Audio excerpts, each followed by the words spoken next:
नमस्कार मित्रांनो. राज्य शासनाकडून काल म्हणजेच 25 नोव्हेंबर 2025 रोजी एक महत्त्वाचा निर्णय घेण्यात आला आहे.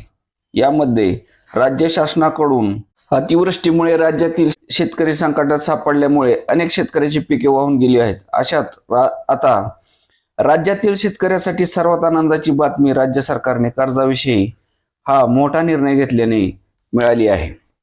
राज्यातील जे सहकारी कर्ज आहेत त्या कर्जाचे पुनर्गठन करून जे शेती निगडीत कर्ज आहेत अशा कर्जांना 1 वर्षाच्या वसुली स्थगिती देण्यात आलेली आहे. यामध्ये प्रामुख्याने जी कर्जे येत आहेत त्याची यादी आपण पाहूया. म्हणजे शेतीशी निगडीत कर्जे ही अनेक प्रकारचे असतात.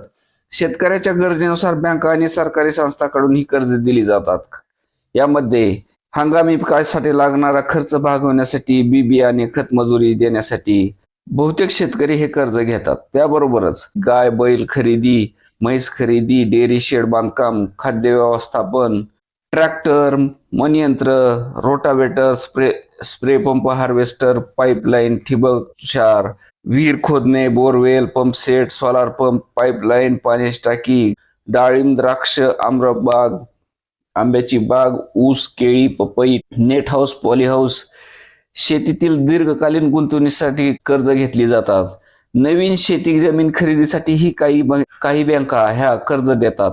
आणि दूध डेअरी, तेल गिरणी, शेतीमाल साठवण गोदाम, कोल्ड स्टोरेज, जॅम, जेली, लोणचे प्रक्रिया उद्योग, त्याबरोबरच पोल्ट्री शेड,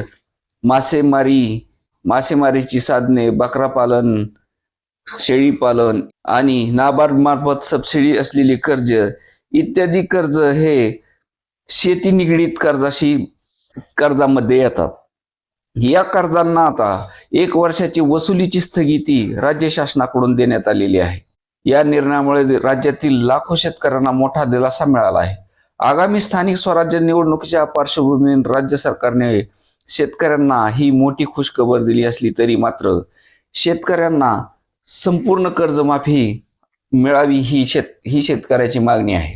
राज्य शासनाकडून 30 जून हे कर्जमाफी करण्याची तारीख दिली असली तरी प्रत्यक्षात 30 जूनला ज्यावेळेस कर्जमाफ होईल त्यावेळेसच खरा दिलासा हा शेतकऱ्यांना मिळणार आहे.